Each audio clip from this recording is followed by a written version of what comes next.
दोस्तों आज रिलायंस में फ्लैट ओपनिंग होती है। फ्लैट ओपनिंग होने के बाद यहाँ ये नीचे जाता है, ऊपर जाता है, नीचे जाता है, ऊपर नीचे, इसी तरह से आज इसमें ट्रेड हुआ। काफी फ्लैट इसकी क्लोजिंग हुई है। तो आपके मन में ये क्वेश्चन होगा कि फिर ये वीडियो क्यों है। तो दोस्तों ये जो आज की रेंज बनी है, यहाँ पर एक्चुअल में आपको एक अपॉर्चुनिटी है ट्रेडिंग वाली। अपॉर्चुनिटी एग्जैक्टली क्या है, कहाँ आपको रिलायंस में बाइंग करनी है, कहाँ पर सेलिंग करनी है, ये लेवल्स कौन से इंपॉर्टेंट हो गए, इसका पूरा डिस्कशन आज के इस एजुकेशनल वीडियो में होगा। तो काफी कुछ आपको इसमें सीखने को मिलेगा। चार्ट का ही डिस्कशन होगा, कोई भी न्यूज़ हम डिस्कस नहीं करेंगे। तो अगर आपको कुछ सीखना है तो ये वीडियो अंत तक जरूर देखें। तो चलिए देखते हैं रिलायंस में हम किस तरह से ट्रेड करेंगे। उसके लिए पहले हम जाएंगे हर रोज की तरह डेली चार्ट पर। डेली चार्ट पर थोड़ा बड़ा पिक्चर हम देखेंगे। बड़ा पिक्चर एकदम क्लियर है। रिलायंस में यहाँ पर साइडवेज ट्रेंड है, यहाँ नीचे ऊपर नीचे ऊपर नीचे ऊपर इस तरह से ट्रेंड हो रहा है। तो रिलायंस में जब कभी कोई भी स्टॉक में आपको ये साइडवेज ट्रेंड दिखे तो आप बाइंग और सेलिंग दोनों कर सकते हैं। तो इसीलिए रिलायंस में हम बाइंग और सेलिंग दोनों करने की कोशिश करेंगे। अभी इंपॉर्टेंट क्वेश्चन यही है कि कौन से लेवल पर आपको ये ट्रेडिंग करनी है। उससे पहले थोड़ा सा एक चीज मैं आपको यहाँ बताना चाहता हूँ दोस्तों, देख लीजिए। कई सारे जो बिगिनर्स हो गए वो किस तरह से ट्रेड यहाँ पर करेंगे, वो देखेंगे कि अभी इसमें कितनी जबरदस्त बुलिशनेस दिख रही है ना।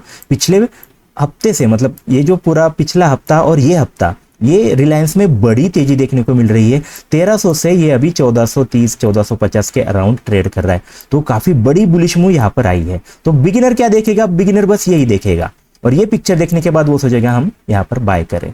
दोस्तों इस तरह से ट्रेडिंग नहीं होती। अगर आप इस तरह से ट्रेडिंग करेंगे तो आपका पैसा बिल्कुल भी नहीं बनेगा। आपको थोड़ा सा पहला बड़ा पिक्चर देखना चाहिए, एक्चुअल में यहाँ पर क्या हो रहा है। और अगर आप थोड़ा सा इसे जूम आउट करेंगे तो पिक्चर अभी आपके सामने यहाँ पर आया होगा।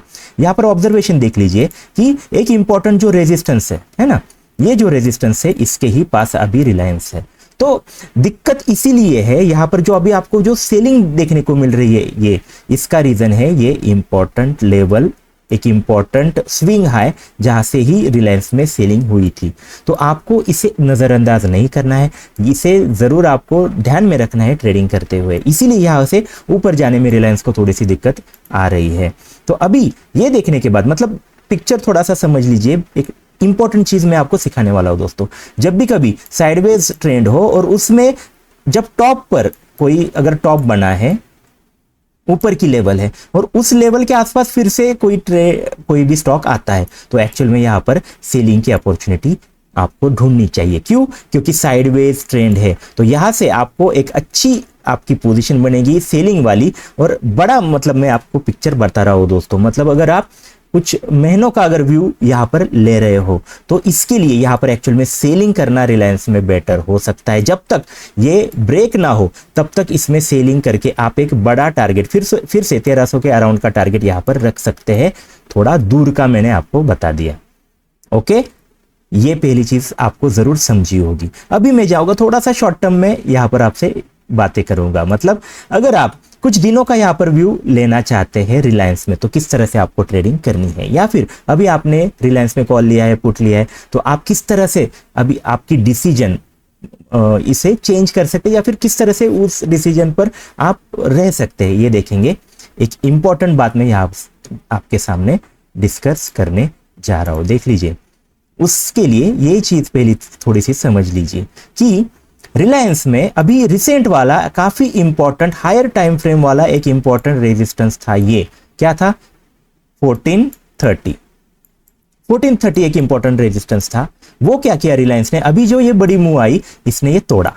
ये तोड़ने के बाद अभी फिर से ये कहा आया है इसी लेवल के आसपास, आपको दिख रहा होगा। और यहां पर ही इसने सपोर्ट लेता हुआ पिछले 2 दिनों से आपने देखा है। क्यों यहां पर सपोर्ट हो रहा है? क्योंकि ये जो पहले रेजिस्टेंस था वो अभी सपोर्ट का काम कर रहा है। तो इसीलिए अभी जो इंपॉर्टेंट है रिलायंस के लिए शॉर्ट टर्म के लिए वो है ये लेवल, कौन सी? 1430 वाली। यहां पर क्या होता है वो देखना इंपॉर्टेंट होगा, इसे जरूर ध्यान में रखिए। काफी बड़ी ये लेवल है रिलायंस के लिए 1430 के अराउंड। जब भी कोई ये जो डेली कैंडल है वो यहां पर एक क्लोज होगी और उसके बाद अगला दिन भी अगर यहां पर ही ट्रेड करे तो यहां से आप सेलिंग की पोजीशन ले सकते हैं रिलायंस में। शॉर्ट टर्म में आप यहां पर सेल करेंगे, आपका जो टारगेट होगा वो 1364 के अराउंड। ब्रेक होने के बाद मैं ये चीज कह रहा हूं, अभी ब्रेक हुआ है क्या? नहीं है। ब्रेक होने के बाद आपको ये ट्रेड लेना है। तब तक किस तरह से ट्रेड करना है थोड़ा सा जानेंगे आर्ली चार्ट पर। ओके, 1 घंटे के चार्ट पर हम जाएंगे और वहां पर देख लीजिए एक इंपॉर्टेंट ऑब्जर्वेशन है, काफी शॉर्ट टर्म का मैं यहां पर आपको बताने जा रहा हूं। अगर आपने इसमें इन्वेस्ट किया है तो आपके लिए शॉर्ट टर्म के स्टॉप लॉस क्या हो गए वो मैं यहां पर बता दूंगा। अगर आप देख पा रहे होगे तो यहां पर एक बड़ी रैली आती है, रैली के बाद नीचे आता है और नीचे आने के बाद अभी क्या हुआ है आर्ली चार्ट पर पिछले कुछ दिनों से यहां पर एक रेंज बनी है। ये जो ऊपर वाला लेवल है 1441 और नीचे 1430, इस रेंज में रिलायंस ट्रेड कर रहा है। तो अभी शॉर्ट टर्म के लिए एक्चुअल में अभी इसके काफी आसपास ट्रेडिंग हो रही है। अभी एक चीज समझ लीजिए, थोड़ा सा जूम इन करता हूं। ये तो लेवल मैंने क्लियरली बता दी 1430 क्यों इंपॉर्टेंट है।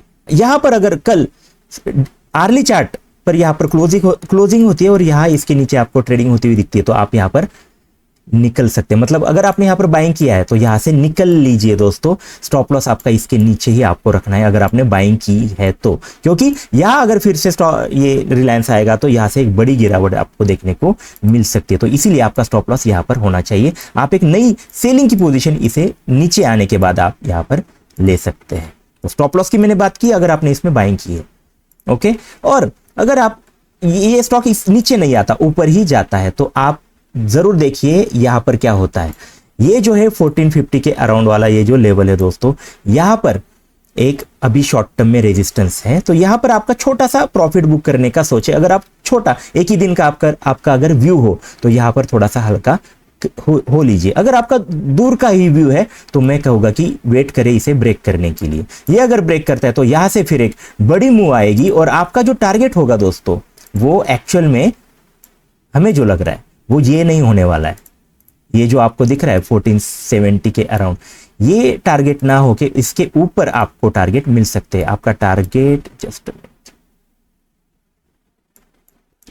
यस, हाँ, आपका जो टारगेट होगा कुछ दिनों का, स्विंग की मैं बात कर रहा हूं। अगर आप यहां इसके ऊपर ये जाता है तो आपका जो टारगेट होगा वो ये होगा एक इंपॉर्टेंट लेवल।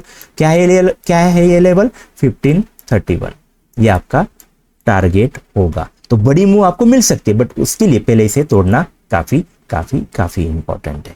तो ये चीज समझ लीजिए, आपका टारगेट बड़ा हो सकता है, स्टॉप लॉस आपका छोटा है तो आप इसमें एक्चुअल में बाइंग का सोच सकते हैं। बट ये इंपॉर्टेंट लेवल टूटना बहुत इंपॉर्टेंट है रिलायंस में। बाकी ये छोटा सा ये जो रेजिस्टेंस है ये भी आपको ध्यान में रखना है। बट जो प्राइस एक्शन लग रहा है मुझे वो ये लग रहा है कि ये ब्रेक कर सकता है। अगर ये ब्रेक किया तो ये ब्रेक करके ये ऊपर जा सकता है। तो ये बात भी समझ लीजिए। तो इस तरह से दोस्तों रिलायंस में किस तरह से ट्रेडिंग करनी है, कौन कौन सी इंपॉर्टेंट लेवल आपके लिए होगी, वो सारे बातों का हमने डिस्कशन किया। कोई भी ट्रेड बिना स्टॉप लॉस के कोई भी ट्रेड मत कीजिए। मैं भी गलत साबित हो सकता हूं। जो कुछ मैंने डिस्कशन किया वो एजुकेशनल पर्पस के लिए था। मैं भी गलत साबित हो सकता हूं। मैंने कहा बाय, उल्टा भी जा सकता है। बट प्रोबेबिलिटी की मैं यहां पर ज्यादा बात करता हूं। जो प्रोबेबिलिटी ज्यादा लग रही है वो सारी चीजें मैंने आपको यहां पर बता दी। आप विदाउट स्टॉप लॉस कोई भी ट्रेड बिल्कुल भी ना करें। आई होप ये वीडियो जरूर आपको अच्छी लगी होगी। अगर वीडियो अच्छी लगी होगी तो जरूर इसे लाइक करें, दोस्तों के साथ शेयर करें। चैनल पर पहली बार आ रहे हैं तो चैनल को सब्सक्राइब भी जरूर करें। फिर मिलेंगे, धन्यवाद।